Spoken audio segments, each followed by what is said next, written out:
भाई मेरे, क्या जियान, सुनियो और शिजुका सच में बोले तो असल जिंदगी में भी थे? और क्या डोरेमोन सच में जापान के लेबोरेटरी में रखा हुआ है? और क्या होता अगर जियान के पास डोरेमोन होता? दोस्तों, इस सारे मिस्टीरियस क्वेश्चन का जवाब आपको इसी वीडियो में मिल जाएगी। बस आपसे एक रिक्वेस्ट है, वीडियो के अंत तक बने रहिएगा।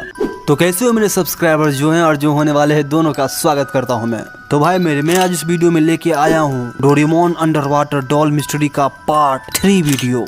हाँ, मैं जानता हूँ आप इस वीडियो का बहुत बेसब्री से इंतजार कर रहे थे, बट बिलीव मी दोस्तों, इसमें कुछ ऐसे फैक्ट हैं, कुछ ऐसे मिस्टीरियस क्वेश्चन है जिसका जवाब आपने पहले कहीं नहीं सुना होगा।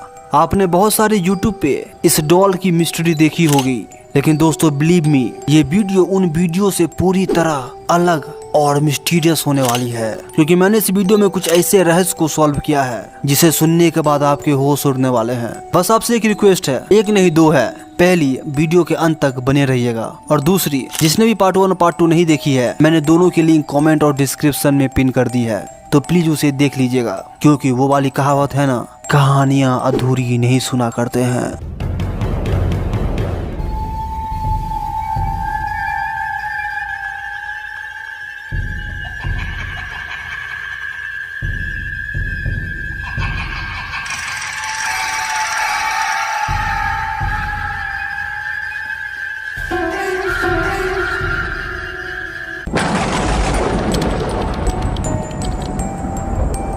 भाई मेरे, मैंने पहले ही पार्ट में ये कंफर्म किया था कि नोबिता कोई और नहीं बल्कि फुजियो ही है।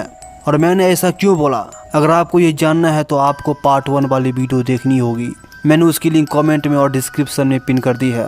तो दोस्तों, मेरी थ्योरी के हिसाब से अगर नोबिता और डोरेमोन रियल में है, तो दोस्तों जियान, सुनियो और शिजुका भी असली में होंगे। मैं इसका सबूत आपके सामने पेश करूंगा, बस आप वीडियो देखते रहिए। भाई मेरे, एक इंटरव्यू के दौरान जब फुजियो से ये पूछा गया कि डोरेमोन एनिमेशन के जो कैरेक्टर हैं वो किससे इंस्पायर हैं, तब फुजियो ने जो बोला वो सुन के आप दंग रह जाएंगे। दोस्तों, उन्होंने कहा कि डोरेमोन के सारे कैरेक्टर उनके रियल लाइफ से इंस्पायर हैं।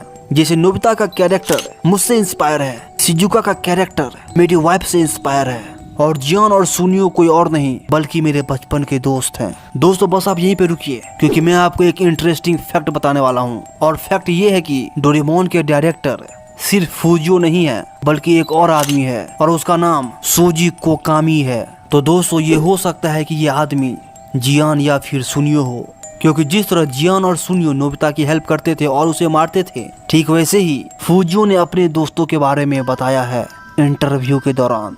दोस्तों, इस वाले इंटरव्यू में फुजियो फुजी ने एक कहानी बताई। वो कहानी क्या थी मैं आपको बताने जा रहा हूँ, बस ध्यान से सुनिएगा आप सब, क्योंकि ये कहानी सुनने के बाद आप 100% कंफर्म हो जाएंगे कि जियान और सुनियो रियल में एग्जिस्ट करते थे। तो दोस्तों, फुजियो ने बताया कि मुझे बचपन से ही कॉमिक बुक पढ़ने का बड़ा शौक था, जैसा कि नोबिता को भी था। जब फुजियो बड़े हुए तो वो चाहते थे कि वो एक बुक लिखे जो उनके लाइफ से इंस्पायर हो। तब उन्होंने किताब लिखनी शुरू की। उन्होंने बुक लिखने के लिए एक कमरा किराए पे लिया। एक दिन उस घर के मालिक ने फुजियो से कहा कि अगर तुम मुझे कल इस मंथ का रेंट नहीं दोगे तो मैं तुम्हें घर से बाहर फेंक दूंगा। फुजियो ये सब सुनकर चुपचाप रहे। उन्हें समझ नहीं आ रहा था कि वो क्या करें। लेकिन फिर एक दिन बाद फुजियो के साथ कुछ ऐसा ही हुआ। उस मकान मालिक ने उन्हें घर से बाहर निकाल दिया। अब फुजियो के पास रहने के लिए कोई जगह नहीं बची थी, बस एक जगह थी, वो थी फुटपाथ। वो अपनी किताब लेके फुटपाथ पे चले गए और अपनी कहानी पूरी करने लगे। तभी उनके 2 दोस्तों ने उन्हें देखा। जब फुजियो ने उन्हें सारी बात बताई तो पहले उन दोस्तों ने फुजियो को मारा और फिर उन्हें अपने घर ले गया, जहां पर उन तीनों ने मिलकर उस बुक को लिखा और कंप्लीट किया। दोस्तों, उस बुक में फुजियो ने अपने दोस्तों का बिहेवियर बिल्कुल उसी तरह डिफाइन किया है जैसे हम डोरेमोन में सुनियो और जियान को देखते हैं। तो भाई मेरे, ये सारी इंसिडेंट सुनने के बाद यही कंक्लूजन निकलता है कि जियान, सुनियो और शिजुका रियल में एग्जिस्ट करते हैं। दोस्तों, जैसा कि हम जानते हैं कि डोरेमोन समुद्र की गहराइयों में मिला था। जब गोताखोरों ने उसे उठाने की कोशिश की तब वो डॉल हिल भी नहीं पाई। ये देखकर वो दोनों काफी शॉक हो गए और वो सोचने लगे कि आखिर कोई भी डॉल इतनी भारी क्यों हो सकती है, ये जरूर कुछ और है। जब उस डॉल को मशीनों के द्वारा निकाला गया और जब उसका वेट किया गया तब डॉल की वजन 129.3 kg थी। दोस्तों मैं आपको यहाँ पे बताना चाहता हूँ कि डोरेमोन की असली वजन इतनी ही है, बोले तो 129.3 kg।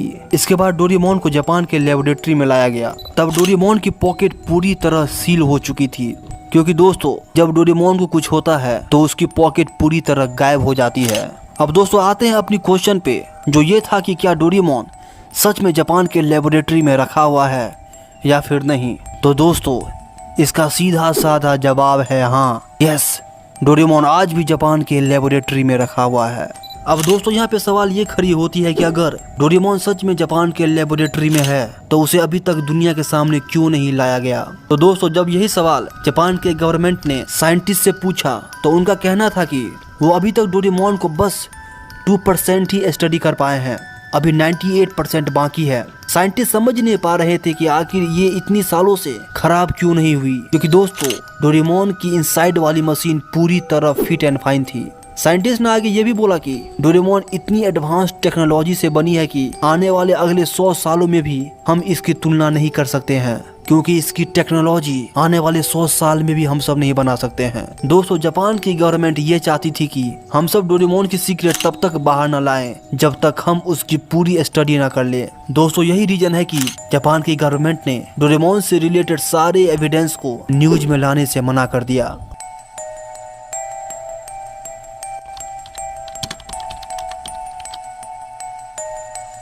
दोस्तों ये अभी तक का सबसे अल्टर क्वेश्चन है और शायद मैं पहला यूट्यूबर हूँ जो इस क्वेश्चन को कवर कर रहा हूँ। तो दोस्तों पहली बात, अगर ऐसा होता तो जियान कभी नोबिता को मारता ही नहीं। जी हाँ, और जियान को हरा पाना नामुमकिन होता। अब ऐसा मैंने क्यों बोला, आइए समझते हैं इसे। भाई मेरे, जैसा कि हम जानते हैं कि जियान किस दौर से गुजर रहा है, ये टाइम उसके लिए बहुत ही खतरनाक है। एक तरफ जहाँ पे उसके दोस्त को अपने पापा का टाइम बोले तो उसका प्यार मिल रहा है, वही दूसरी तरफ जियान को अकेले अपनी मम्मी के साथ रहना पड़ता है। उसके कंधों पर अभी से ही घर की सारी जिम्मेदारियां आ गई है, जैसे छोटी बहन का देखभाल करना, अपनी मम्मी की दुकान का देखभाल करना, क्योंकि यही जियान की फैमिली की रोजी रोटी है। उसे ना चाहते हुए भी ये सब काम करना पड़ता है, क्योंकि वो अपनी जिम्मेदारियां अच्छे से समझ चुका है। तो जरा आप भी सोचिए कि जो व्यक्ति इतनी छोटी उम्र में भी अपनी जिम्मेदारियां समझ गया हो, अगर उसे डोरेमोन जैसा रोबोट हाथ लग जाए तो वो क्या क्या कर सकता है।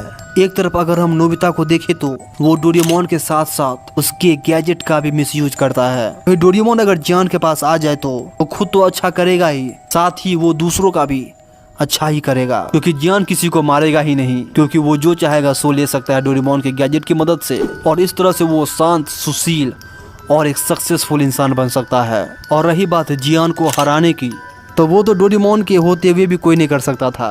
तो जरा सोचिए, अगर डोरेमोन जियान के पास आ जाए तो उस पे काबू पाना बोले तो इम्पॉसिबल, असंभव ही होगा। दोस्तों मैं अंतिम में यही कहना चाहता हूँ कि डोरेमोन एनिमी में जियान एक ऐसा कैरेक्टर है जो हमें इमोशनल भी कर देता है और अपनी जिम्मेदारियों का एहसास भी दिलाता है। अब दोस्तों आप ये कमेंट करना कि अगर डोरेमोन जियान के पास रहेगा तो उसको क्या क्या तकलीफ होगी, आप इस पे कमेंट जरूर करना। तो दोस्तों डोरेमोन डॉल मिस्ट्री का पार्ट 3 वीडियो को यहीं पे खत्म करते हैं। अब आपको ये वाली वीडियो कैसी लगी आप कमेंट करके मुझे जरूर बताना। और मैं जल्द ही दोस्तों एक नया सीरीज लाने वाला हूँ जो कि बहुत ही खतरनाक होने वाली है। तो उसके लिए आपको हमारे चैनल को सब्सक्राइब करना होगा, लाइक करना होगा और नोटिफिकेशन बेल को ऑन भी करना होगा। मिलते हैं जल्द ही अगली वीडियो में। Till then take care and stay safe. Bye bye.